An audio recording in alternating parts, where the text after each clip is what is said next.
May kamatayon ug tungod sa kamatayon lahi-lahi nga mga panghuna-huna ug lahi-lahi nga pagtuo nga naabot sa atoa. Ang uban mo ingon, pag mamatay ang tao, pagkahuman ana mosulod na siya dito sa mga hayop nga maglupad-lupad ay ayon na hilabti kay imo nang lulo, imo nang lula. Ang uban adunay po'y pagtuo nga kun ang tao mamatay, mosulod pud usab siya sa lain nga pud usab nga lawas. Pero asa ang tinuod ana? Ang tao ba mamatay, diretso na ba sa langit kung maayo siya o kung daotan diretso na ba sa impierno? Or nay usa ka dapit nga ginisenyo ang Dios kung ang tao mamatay. So sa Biblia mga kaigsuonan, sa Santiago 2 versikulo 26, nagasulti ang pulong sa Dios dinhi. Kay maingon nga patay ang lawas nga bulag sa espiritu, mauman usab nga ang pagtuo nga bulag sa mga buhat patay man. Kanus adaw mamatay ang usa ka tawo kun ang iyang espiritu mubulag ngadto sa iyang lawas. O aduna po'y lahi nga termino kung mohisgot kita og kamatayon. Kung ang tao daw nga aduna siya pagtuo pero wala siya nagbuhat sa ingon, patay gihapon siya sa atubangan sa Ginoo. Mao pa na ang duha ka klase nga kamatayon. Matud pod sa Ecclesiastes chapter 12 verse 7, ingon ko dinhi si Haring Solomon pinaagi sa wisdom nga gihatag sa Dios, ug ang abog mobalik nganhi sa yuta, ingon nga sa kaniadto, ug ang espiritu mobalik ngadto sa Dios nga maoy naghatag niini. Asa daw mobalik ang espiritu, mobalik siya sa Dios, ang kalag pagahukman kini, ug ang lawas mobalik kini ngadto sa abog. Unsa ingon dinhi mobalik nganhi sa yuta, ingon nga sa kaniadto. Kay ang tawo gibuhat sa Dios gikan sa yuta, ang lawas nato mobalik ni siya didto sa yuta, ang espiritu mobalik sa Dios, ug ang atong kalag nga mao kita, mao kini ang pagahukman pag-abot sa panahon. 1 Thessalonians chapter 5 verse 28, ug ang Dios gayud sa pakigdait. Ang Dios dili siya Dios sa kasamok, kundi Dios siya sa pakigdait sa mga tawo nga nagmatinumanon ngadto sa iya. Magabalaan kaninyo sa bug-os og pagabantayan ang tibuok ninyo nga espiritu ug ang kalag ug ang lawas sa pagkadili badlunganon hangtod sa pag-anhi sa atong Ginoong Hesukristo. Unsa daw ang pulos nato dinhi sa kalibutan? Gikinahanglan mabantayan nato ang atong tibuok espiritu, ang atong lawas ug ang atong kalag nga dili badlunganon sa tubangan sa atong Ginoo.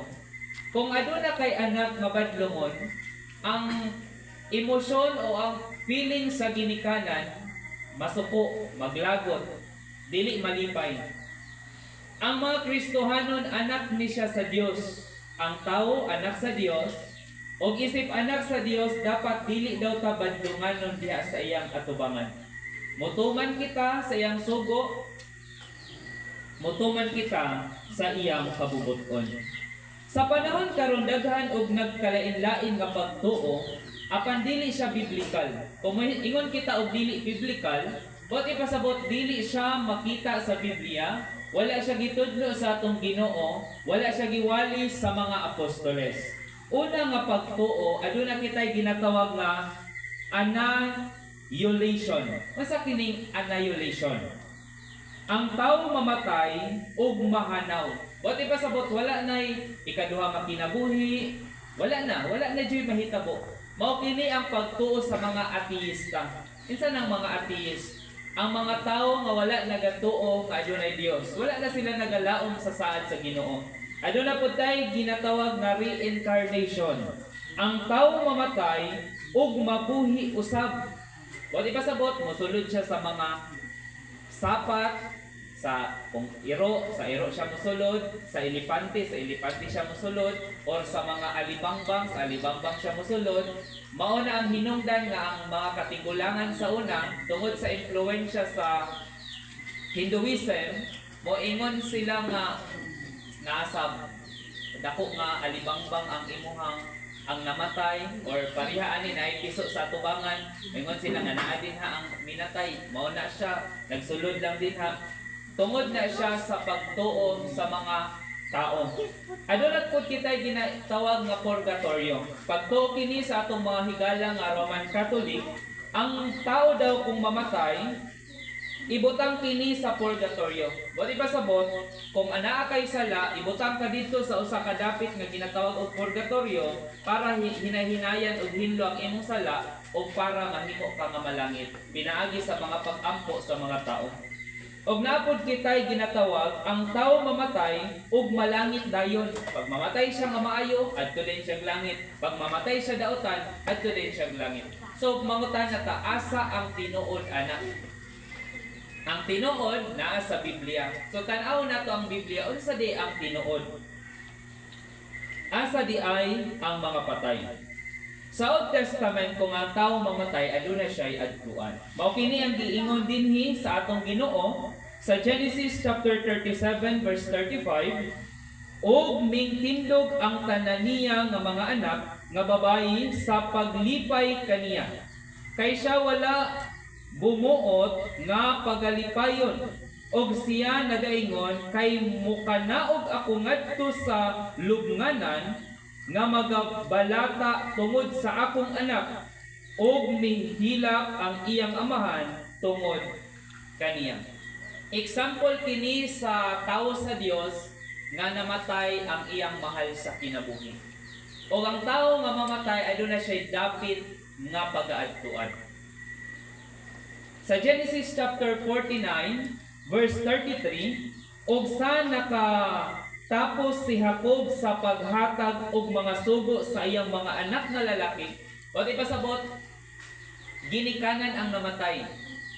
Bago siya namatay, naghahimo pa siya kasulatan kung kinsa ang mudawat sa iyang mga kabtangan. Gitikong niya ang iyang mga tiil sa higdaanan. Bati ba sabot, nahimo siya nga namatay, og nitugyan sa iyang espiritu, og gipaipon uban sa iyang mga katawhan. Pagkapatay sa tao, nag-ipon siya sa iyang katawhan. Bot ipasabot, niadto siya sa dapit, nga sa diin naa po dito ang iyang minahal sa kinabuhi nga nangamatay, ang iyang mga kailang nga nangamatay. So naay lugar nga butangan sa Dios sa mga tao nga nangamatay. So ang pangutana, asa na siya nga dapit? Padayon na to ang pagbasa.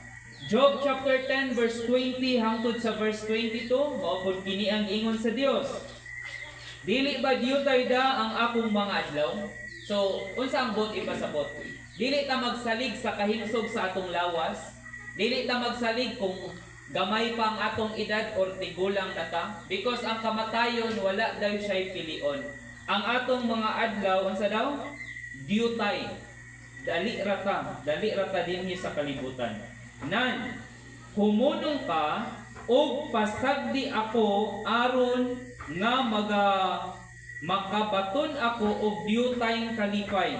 Sa 21, sa dili pa ako mugikan, nagikan dito, dili na mubalik. So ang tao daw kung mamatay, adto siya sa usa ka dapit, pero dili na siya mubalik. Naatay mga pagtuo pag ang tao mamatay, naapa na dinhi. Naapa na ang iyang espiritu dinhi. Pero ingon sa atong Dios, kung nagtuo kita sa Dios o nagtuo kita sa iyang pulong nga nasa Biblia, ingon niya sa mga tao, kung ang tao mamatay, dili na siya mubalik. Dili na siya mubalik dinhi sa yuta. Dili na siya maglatagaw dinhi, magkinabuhi pa dinhi. Unsa pa yung ingon dinhi? Ngadto sa yuta sa kangitngitan ug sa landong sa kamatayon. Ang yuta mangitngit ingon sa tungang gabii, sa yuta sa landong sa kamatayon ug walay kahusay ug diin ang suga ingon sa tungang gabii. Unsa daw? Ang yuta daw walay kahusay. Bot ipasabot na ay mga problema dinhi, kasakit, kabalaka, kung naa may maintenance, naapay maintenance dinhi. Kung naamantay mga sinimana, na ay mga sinimana dinhi, na ay mga utang. daghan og problema sa yuta. Pero ingon sa Dios na ay dapit, maayo nga dapit nga iyang gisaad sa mga tawo nga nagmatinumanon sa iyaha. Kanus-an nato na siya maangkon. Mabasa nato na siya sa Pinadiyag 2 versikulo 10. Basahin nato ang pulong sa Ginoo sa Pinadiyag kapitulo 2 versikulo 10. Adunay saad ang Dios sa mga tawo nga nagmatinumanon ngadto sa iyaha. Matod pa dinhi, ayaw kalisangi ang mga butang nga sa dili madugay imo ng pag-aantuson. Tanawa, ang uban kaninyo hapit na ibanlod sa yawa ngadto sa bilangguan aron masulayan kamo o pagasakiton kamo sulod sa napulo kadlaw. Hinunoa ang pagkamatinumanon kanako bisan pa ang kamatayon ug hatagan ko ikaw sa purong-purong sa kinabuhi. Sige tagreklamo, naghimo man ko sa imong kabubuton Ginoo, naghalagad man ko kanunay nganong wala pa man ang imong saad sa amoa. Aduna siya'y nindot nga saad. Kung dili daw ta mag-undang sa pag-alagad sa iyaha, mangalagad ta hangtod sa atong kamatayon. Natay madawat purong-purong sa kinabuhi. Bot ipasabot, kinabuhi nga sa din wala nay problema, kinabuhi nga sa din wala nay paghilak, wala nay kagulanan.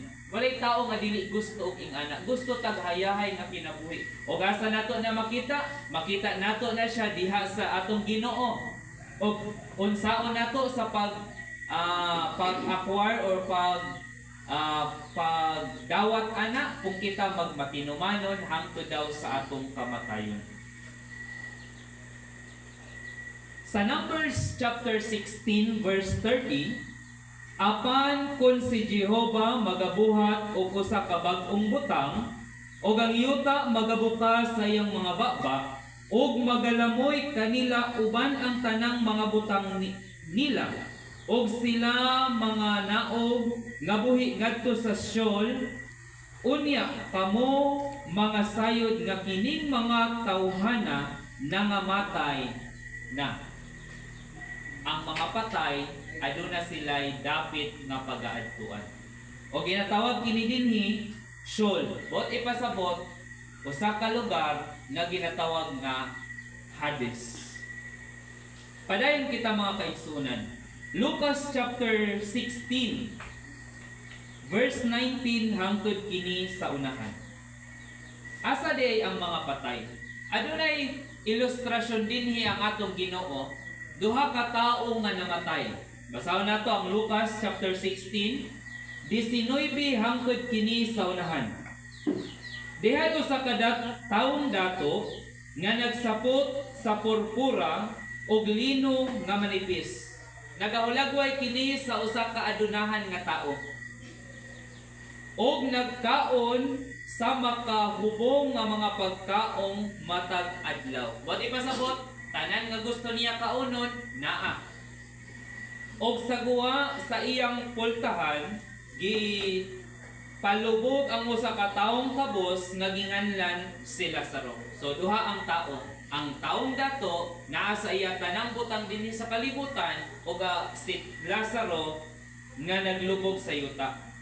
Nga nalukop sa kabahong. Buti pasabot naa siya sakit nga gidaladala. Og gipangandoy ni Lazaro nga mabusog unta siya sa mga mumho nga mga tagak gikan sa lamisa sa taong dato. Og labot pa ang mga iro na nagpanuol kaniya sa ilang gitilapan ang iyang mga kabahong. So si Lazaro naa siya'y mga samad-samad. Og ang mga iro nagduol sa iyaha og gitilapan kini. So nagahulagway ka na sa kung unsa ang iyang kalisod dinhi sa kalibutan. Sa 23 og dito sa 22 og ang taong kabus namatay og gidala sa mga manlulunda ngadto sa sabakan ni Abraham, unya ang taong dato namatay usab og gilubong.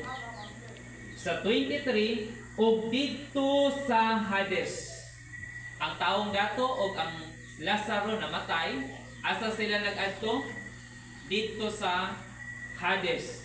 sa nagantos siya sa mga kasakit, giyahat niya ang iyang mga mata o iyang nakita si Abraham dito sa layo o si Lazaro diha sa iyang sabakan.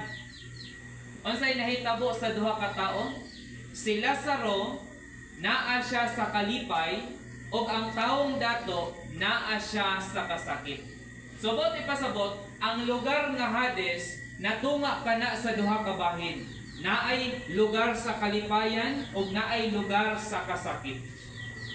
Sa 24, og siya misinggit nga nag-ingon, Amahan kong Abraham, kaluy iintawon ako og sugua si Lazaro sa pagtuslog sa tumoy sa iyang tudlo diha sa tubig aron ipabugnaw sa akong dila. Unsay buot ipasabot? Nganong gusto man siya og tubig? Nganong gusto man siya mabugnawan? Buot ipasabot, ang dapit nga iyang nahamutangan usa ka dapit nga init. Asa ni? Kay ania ako sa kasakit dinhi niining nagadilaab nga kalayo. Kung unsa ang atong gitanong, mao pod kini ang atong pag-aaningon. Gusto sa Dios nga mutuman kita sa iyang kabubuton og nagsaad siya og kinabuhi nga walay katapusan. O kung dili ka gusto mutuman sa kabubuton sa Dios, dili pud siya mamugos og naa siya'y panimalos nga mao ang nagadilaab nga kalayo.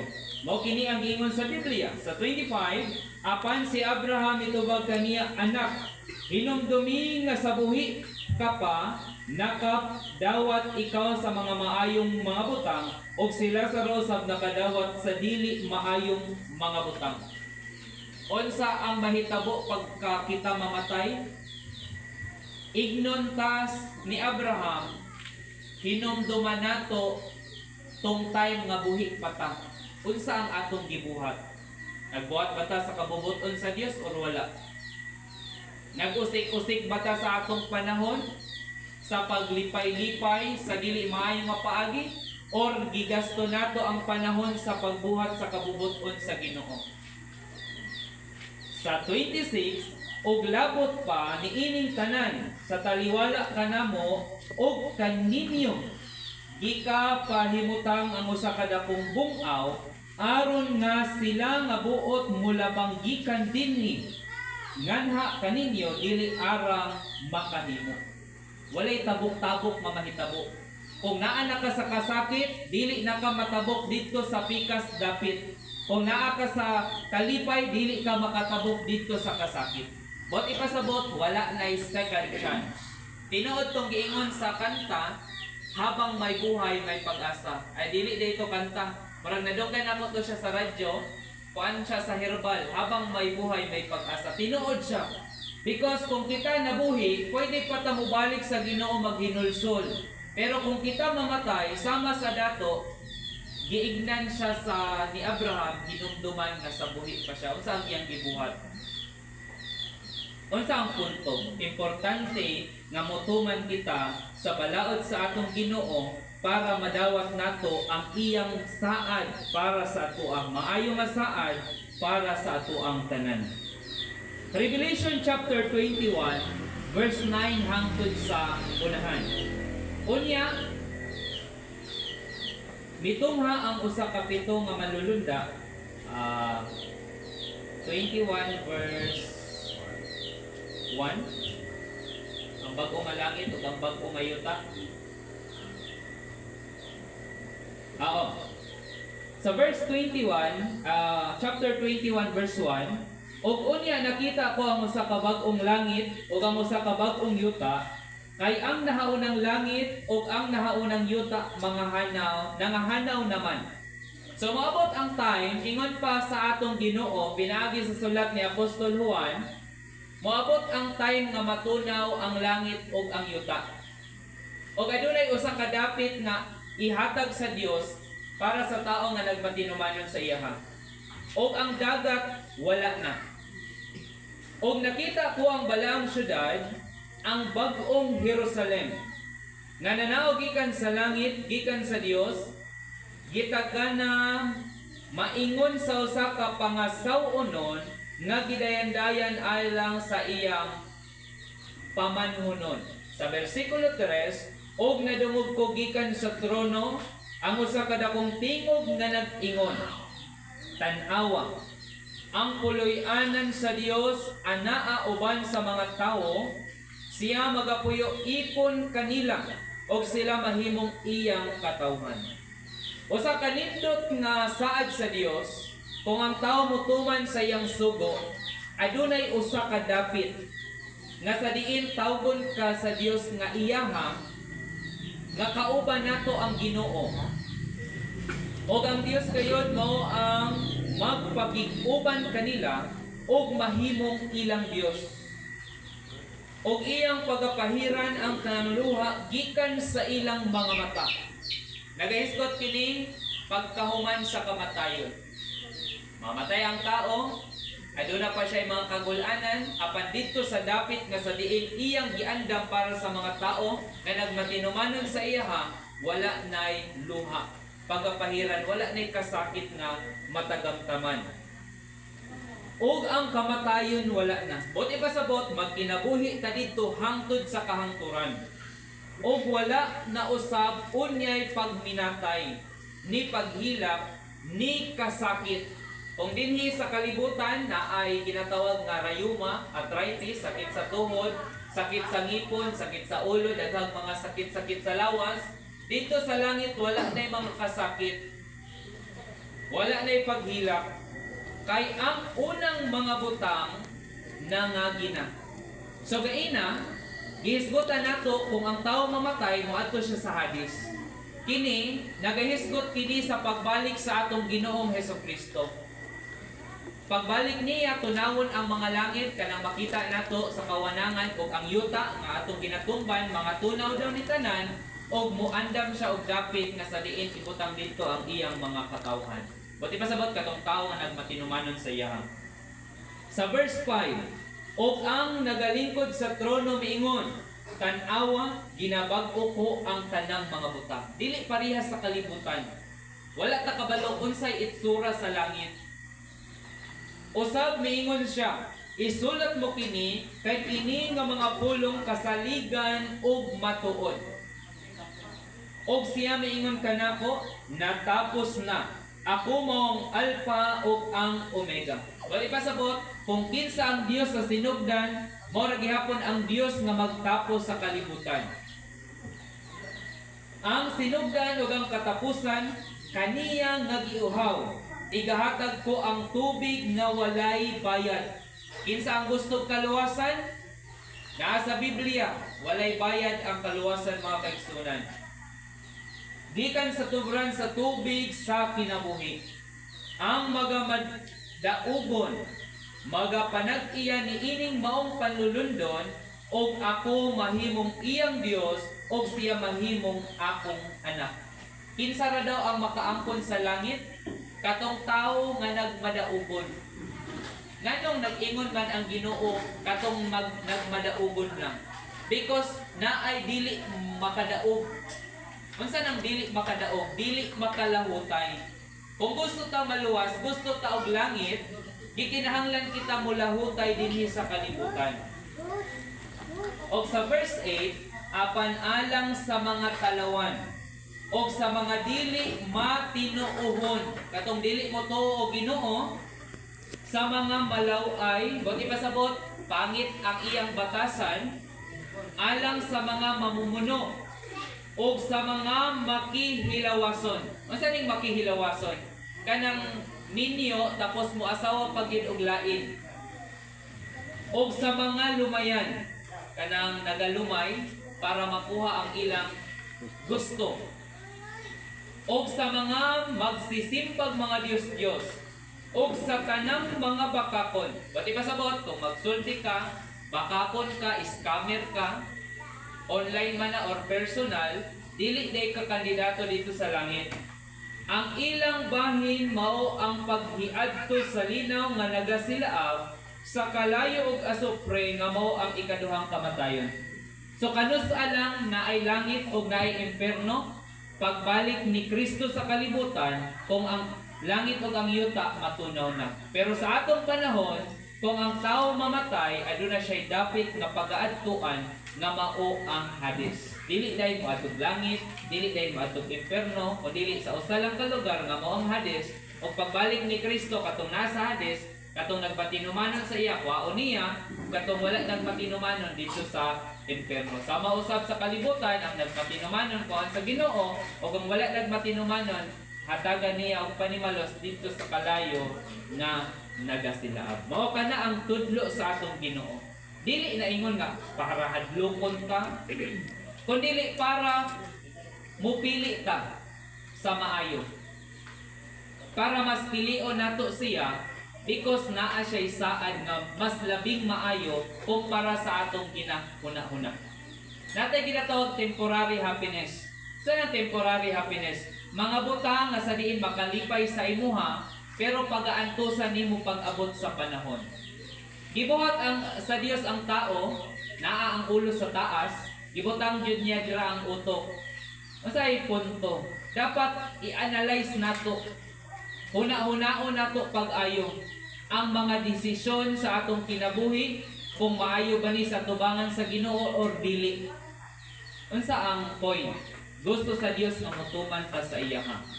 Naara sa ato ang pagbuhat. Mubuhat ba ta siyang kabubuton or dili? Kung mubuhat ta, naay maayo nga ganti ang iyang ihatag. Pero kung dili ta mubuhat, dili pod siya mamugos apan adunay silot nga iyang giandam. Daghang salamat mga igsoon. Tinawag nga aduna kitay natun-an pinaagi sa balan kasulatan nga kung ang tao di ay mamatay, moadto pa siya og Hades. O pagbalik ni Kristo, diha pa mahitabo ang impierno o ang langit. Langit nga sa diin katong bag-o nga lugar nga puy-anan sa mga tao nga nagmatinumanon sa iya.